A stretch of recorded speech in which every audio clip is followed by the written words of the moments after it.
নমস্কাৰ। আজি আকৌ মই শ্ৰী ভাস্কৰ কুমাৰ শৰ্মা অধিবক্তা গুৱাহাটী উচ্চ ন্যায়ালয় আপোনালোকৰ সন্মুখত উপস্থিত হৈছোঁ আইনৰ এটা বিষয়বস্তু লৈ।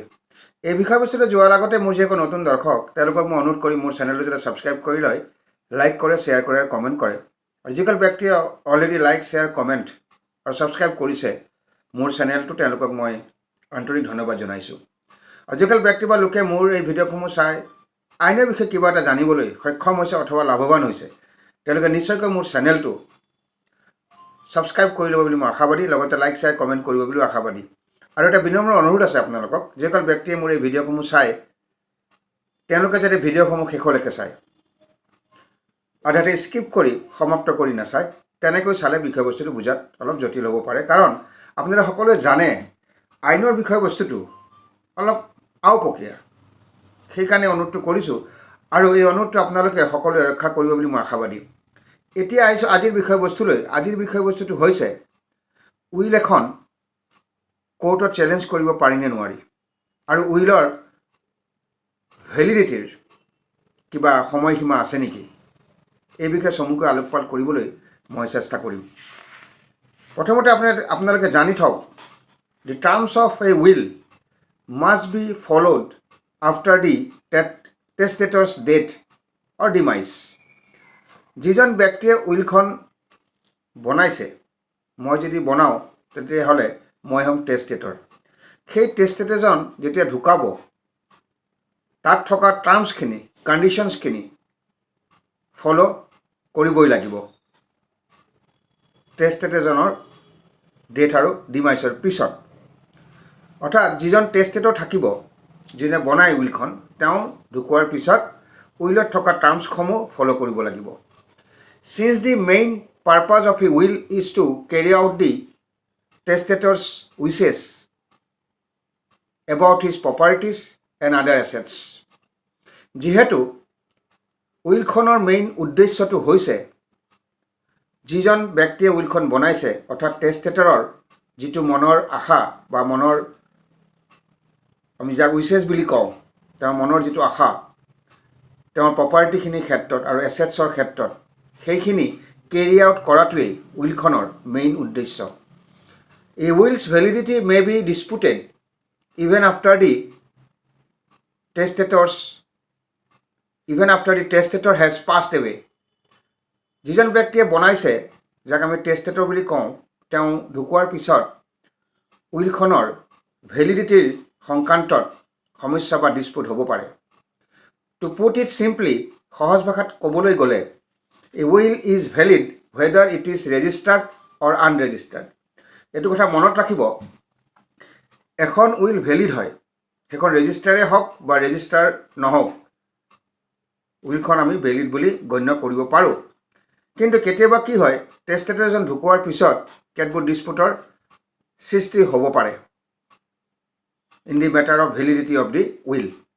কিন্তু সহজ ভাষাত আপোনালোকে বুজি থওক, এই উইল ইজ ভেলিড, এখন উইল ভেলিড হয়, বৈধ হয়, ৱেডাৰ ইট ইজ ৰেজিষ্টাৰ্ড, সেইখন আপুনি ৰেজিষ্টাৰ কৰকেই বা নকৰকেই, অৰ্থাৎ whether it is registered or আনৰেজিষ্টাৰ্ড।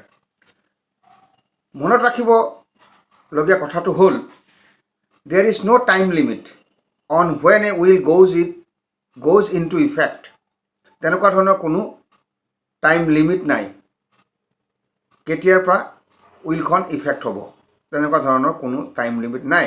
সেইকাৰণে কৈছে, there is no' time limit on when a will goes into effect. কেতিয়াৰ পৰা ইফেক্ট হ'ব উইলখন, তেনেকুৱা ধৰণৰ কোনো সময়সীমা নাই। For a period of up to 12 years after the testator's demise a will may be challenged. আৰু এটা গুৰুত্বপূৰ্ণ কথা ইয়াত উল্লেখ কৰা হৈছে, for a period of up to 12 years after the testator's demise. টেষ্টেটৰজন ঢুকাই গ'ল, 12 বছৰ হৈ গ'ল ঢুকোৱা, তাৰ পিছতো কিন্তু উইলখন আপুনি কোৰ্টত চেলেঞ্জ কৰিব পাৰে। সুপ্ৰিম কোৰ্টে এটা ৰুলিঙত কৈ থৈছে যে দি চিভিল জাজ may waive the 12 years deadline if there are valid reasons why some of parties may not known about the will for lengthy period of time. Supreme কোৰ্টে এটা ৰুলিঙত এইটো কথা স্পষ্ট কৰি দিছে যিজন চিভিল জাজ আছে বা চিভিল কোৰ্ট আছে তেওঁ 12 বছৰৰ যিটো ডেড লাইন সেইটো ৱেভ কৰিব পাৰে, আঁতৰাই দিব পাৰে, উঠাই ল'ব পাৰে।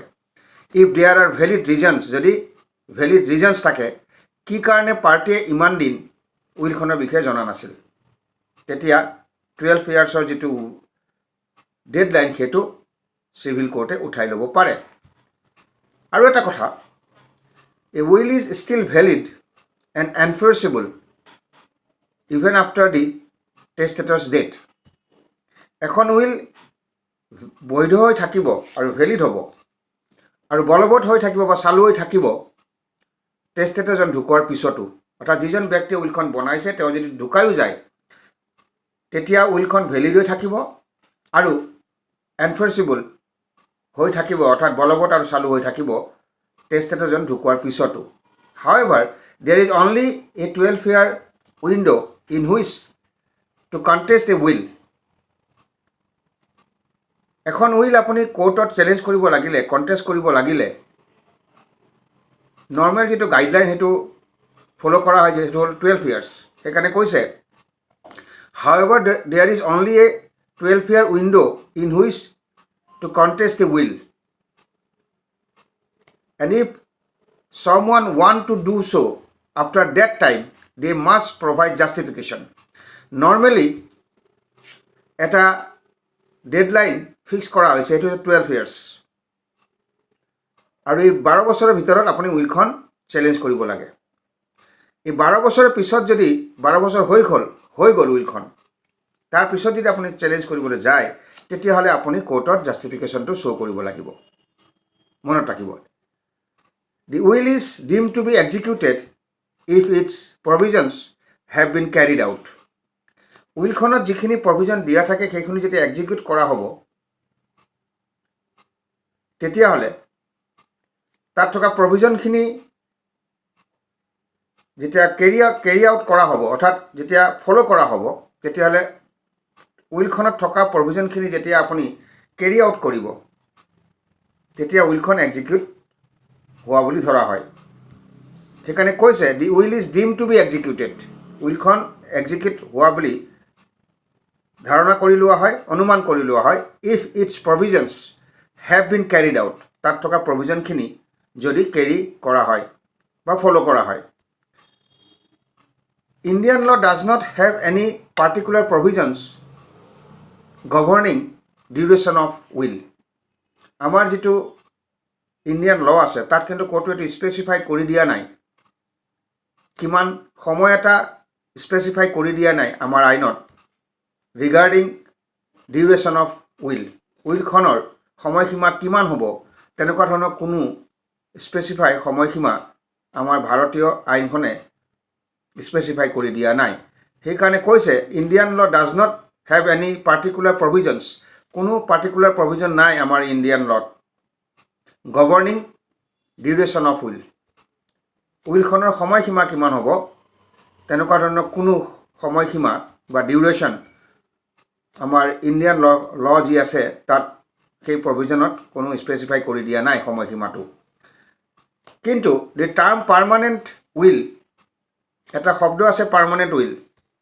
দি term permanent will refers to a will that has been in effect for 12 years or more. এটা শব্দ আছে পাৰ্মানেণ্ট উইল বুলি, আমি সকলোৱে কওঁ কেতিয়াবা পাৰ্মানেণ্ট উইল। সেই সংক্ৰান্তত কৈছে the term permanent will refers to a will. Permanent শব্দ যিটো আছে, পাৰ্মানেণ্ট উইলৰ যিটো শব্দ সেইটো কি ৰেফাৰ কৰে, উইল ৰেফাৰ কৰে to a will that has been in effect for 12 years or more. অৰ্থাৎ পাৰ্মানেণ্ট উইল যিটো শব্দ সেই শব্দটোৱে উইলক বুজায় যিটোৱে 12 বছৰ তাৰ ইফেক্টটো that has been in effect for 12 years or more, 12 বছৰ বা 12 বছৰতকৈও বেছি হ'ব পাৰে তাৰ ডিউৰেশ্যনটো। যিটো পাৰ্মানেণ্ট উইলৰ যিটো শব্দ আছে, আমি যিটো জানো দি টাৰ্ম পাৰ্মানেণ্ট উইল বুলি এটা শব্দ আছে, সেইটোৱে refers to a will that has been in effect for 12 years or more, 12 বছৰ বা 12 বছৰতকৈ বেছিও হ'ব পাৰে। আৰু এটা কথা আমি ক'ব পাৰোঁ, there is no' temporal limit on the duration of a will's validity because it is valid for the beneficiaries whole lifetime and is always enforceable. আৰু এইটো বৰ গুৰুত্বপূৰ্ণ কথা, আপোনালোকে সকলোৱে জানি থোৱাটো ভাল। There is no temporal limit on the duration of a will's validity. উইলখন কিমান দিনলৈকে বৈধ হৈ থাকিব বা কিমান দিনলৈকে ইয়াৰ ভেলিডিটি আছে তেনেকুৱা ধৰণৰ কোনো টেম্পৰেল টাইম লিমিট নাই, ডিউৰেশ্যন নাই। কাৰণ ইট ইজ ভেলিড, উইলখন ভেলিড হয় for the beneficiaries whole lifetime. বেনিফিচাৰীৰ অৰ্থটো হৈছে মৃত ব্যক্তিৰ সম্পত্তি যিজনে লাভ কৰে তেওঁক বেনিফিচাৰী বুলি কোৱা হয়, আৰু সেই ভেলিডিটিটো it is valid for the beneficiaries whole lifetime. যিজন বেনিফিচাৰী থাকে, মৃত ব্যক্তিৰ সম্পত্তি যিজন ব্যক্তিয়ে লাভ কৰে তেওঁক বেনিফিচাৰী বুলি কোৱা হয়, তেওঁ হোল লাইফ টাইমৰ কাৰণে সেই উইলখন ভেলিড হৈ থাকে। এণ্ড ইজ অলৱেজ এনফৰ্চেবল, আৰু সদায় বলবৎ বা চালু হৈ থাকে। শেষত আমি চমুকৈ যদি বিষয়বস্তুটো বুজিবলৈ চাওঁ যে উইল এখন আমি চেলেঞ্জ কৰিব পাৰোঁ নে নোৱাৰোঁ। মানুহজন যিজন ব্যক্তিয়ে উইল বনাই থৈ গৈছে অৰ্থাৎ টেষ্টেটৰ, তেওঁ ঢুকোৱাৰ পিছত উইলখন আমি চেলেঞ্জ কৰিব পাৰোঁ নে নোৱাৰোঁ, আৰু উইলখনৰ ভেলিডিটিৰ কিবা সময়সীমা আছেনে নাই। মই যিখিনি আলোচনা কৰিলোঁ তাত এই বস্তুখিনি প্ৰতিফলিত হৈছে। তথাপিতো শেষত আমি এটা ক'ব পাৰোঁ এটা কথা, মন দি শুনিব। A will is valid indefinitely in India. উইলখনৰ সময়সীমা ইনডেফিনিট বুলি কৈছে। A will is valid indefinitely in India. ভাৰতবৰ্ষত যিটো উইলৰ কনচেপ্ট যিটো আছে, সেই উইলখন ভেলিড হৈ থাকে ইনডেফিনেটলি, অৰ্থাৎ বেনিফিচাৰীজন যিমানজনলৈকে জীয়াই থাকিব উইলখন সিমান দিনলৈকে ভেলিড হৈ থাকিব, কাৰণ ইয়াৰ কোনো নিৰ্দিষ্ট সময়সীমা নাই। There is no' authority that can limit the time period for its execution. আৰু দেয়াৰ ইজ ন' অথৰিটি, এনেকুৱা ধৰণৰ কোনো কৰ্তৃপক্ষ নাই বা অথৰিটি নাই যিয়ে সেই উইলখনৰ এক্সিকিউশ্যনৰ যিটো পিৰিয়ড বা টাইম সেইটো ধাৰ্য কৰি দিব। There is no' authority that can limit the time period for its execution. উইলখনৰ এক্সিকিউশ্যনৰ ক্ষেত্ৰত যিটো পিৰিয়ড হ'ব বা টাইম থাকিব সেইটো কিন্তু ধাৰ্য কৰি দিব নোৱাৰে কোনো কৰ্তৃপক্ষই। সেইকাৰণে কৈছে there is no' authority that can limit the time period. উইলখনৰ যিটো টাইম পিৰিয়ড এক্সিকিউশ্যনৰ সেইটো লিমিট কৰি দিব নোৱাৰে কোনো কৰ্তৃপক্ষই। However there are some things to consider when it comes to challenging a will. কিন্তু যিহেতু কোনো কৰ্তৃপক্ষ বা অথৰিটিয়ে উইলখনৰ এক্সিকিউশ্যনৰ ক্ষেত্ৰত তাৰ সময়টো নিৰ্ধাৰণ কৰি দিব নোৱাৰে, তথাপিতো কেতবোৰ কথা আমি মনত ৰাখিব লাগিব যেতিয়া আমি উইলখন চেলেঞ্জ কৰিবলৈ যাম। সেইকেইটা মই চমুকৈ কৈ দিছোঁ। Time limit for probate. প্ৰবেটটো হৈছে এটা প্ৰচিডিঅ'ৰ যাৰ জৰিয়তে উইলখন কোৰ্টত প্ৰমাণ কৰা হয়। ইমানখিনি কথা মনত ৰাখিলেই হ'ব। The time limit for প্ৰবেট।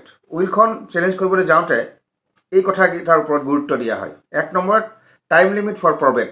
মই আগতে কৈছোঁ যে প্ৰবেট হৈছে এটা প্ৰচিডিঅ'ৰ যাৰ জৰিয়তে উইলখন প্ৰমাণ কৰা হয় কোৰ্টত। The Supreme Court stated that there is a 3 years time limit to apply for probate after a dispute carries or it becomes necessary to apply for a grant of probate. Supreme কোৰ্টে কৈছে 3 বছৰ এটা ধাৰ্য কৰি দিছে Supreme কোৰ্টে। There is a 3 years time limit to apply for probate. Probate এখন apply কৰাৰ সময়সীমাটো হৈছে 3 বছৰ। আফটাৰ এ ডিছপুট কেৰিজ, যেতিয়া ডিছপুটটো হ'ব, ডিছপুট হোৱাৰ পৰা 3 বছৰৰ ভিতৰত প্ৰবেটখনৰ কাৰণে আপুনি এপ্লাই 3 বছৰৰ ভিতৰত আপুনি প্ৰবেটৰ কাৰণে এপ্লাই কৰিব লাগিব। Or it becomes necessary to apply for a grant of probate. Probate চাৰ্টিফিকেটখন পাব লগা হ'লে এপ্লাই কৰাটো আৱশ্যক বুলি কৈছে কোৰ্টে। ইয়াৰ পিছৰটো হৈছে time limit for challenging a will.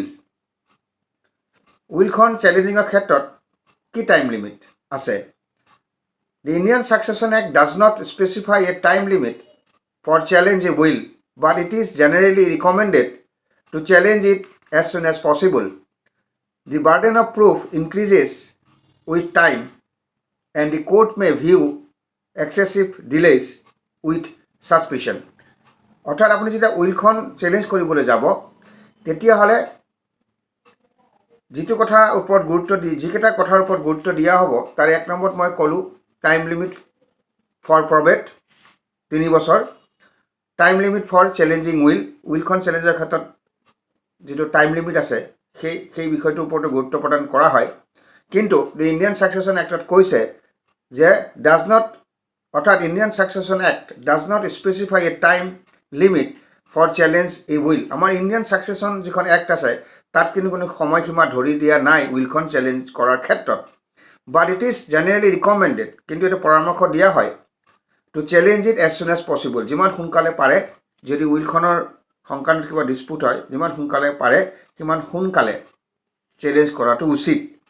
The burden of proof increases with time. সময় যোৱাৰ লগে লগে যিটো বাৰ্ডেন আহি পৰে প্ৰমাণ কৰাৰ সেইটো বৃদ্ধি পায়। And the court may view excessive delays with suspicion. আৰু কোৰ্টৰ সন্দেহ আহি যাব পাৰে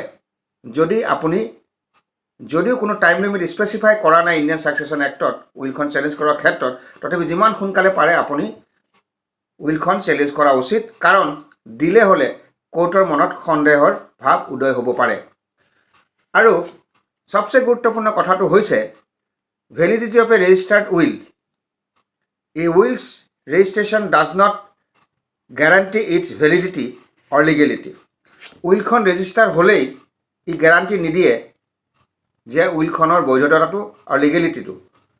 উইলখনৰ বৈধতা আৰু লিগেলিটিৰ সংক্ৰান্তত উইলখন ৰেজিষ্ট্ৰেশ্যনটো ইমমেটেৰিয়েল। সেইকাৰণে কৈছে a will's registration does not guarantee its validity or legality. অৰ্থাৎ উইলখন ৰেজিষ্টাৰ কৰিলেই আপুনি ধৰি ল'ব নোৱাৰিব যে উইলখনৰ ভেলিডিটি আছে আৰু লিগেলিটি আছে। অৰ্থাৎ ৰেজিষ্টাৰ্ড হওক বা আনৰেজিষ্টাৰ্ড হওক এইটো immaterial in the matter of legality and validity of a will. সেইকাৰণে সুপ্ৰিম কোৰ্টে কৈছে will cannot be presumed to be valid merely because it is registered. এইটো সুপ্ৰিম কোৰ্টে একদম স্পষ্ট কৰি দিছে। Will cannot be presumed to be valid merely because it is registered. উইলখন ৰেজিষ্টাৰ কৰা হৈছে ইয়াৰ অৰ্থটো এইটো নহয় বা এইটো ধৰি লোৱা নহয় উইলখন ভেলিড বুলি। এইটো সুপ্ৰিম কোৰ্টে স্পষ্ট কৰি দিছে। এই আলোচনাৰ পৰা আজি অলপ হ'লেও আপোনালোকৰ কিবা এটা লাভ হৈছে বুলি মই আশা কৰিছোঁ। আৰু মোৰ আলোচনা আজি ইমানতে সামৰণি মাৰিছোঁ। অহা খণ্ডটিত আৰু নতুন বিষয়বস্তু লৈ আপোনালোকৰ সন্মুখত উপস্থিত হ'ম। এটা অনুৰোধ আপোনালোকৰ আছে, মই যিখিনি ভিডিঅ' বনাই আছোঁ আইনৰ ওপৰত অলপ দীঘলীয়া হৈ যায়, কাৰণ বিষয়বস্তুবিলাক শ্বৰ্টত বুজাবলৈ অলপ অসুবিধা। সেইকাৰণে বহলাই আলোচনা কৰিবলৈ যাওঁতে অলপ দীঘলীয়া হয়, তাৰ কাৰণে মোক ক্ষমা কৰিব। আৰু আজি ইমানতে সামৰণি মাৰিছোঁ। মই শ্ৰী ভাস্কৰ কুমাৰ শৰ্মা, অধিবক্তা, গুৱাহাটী উচ্চ ন্যায়ালয়, আজিলৈ বিদায় মাগিছোঁ। নমস্কাৰ।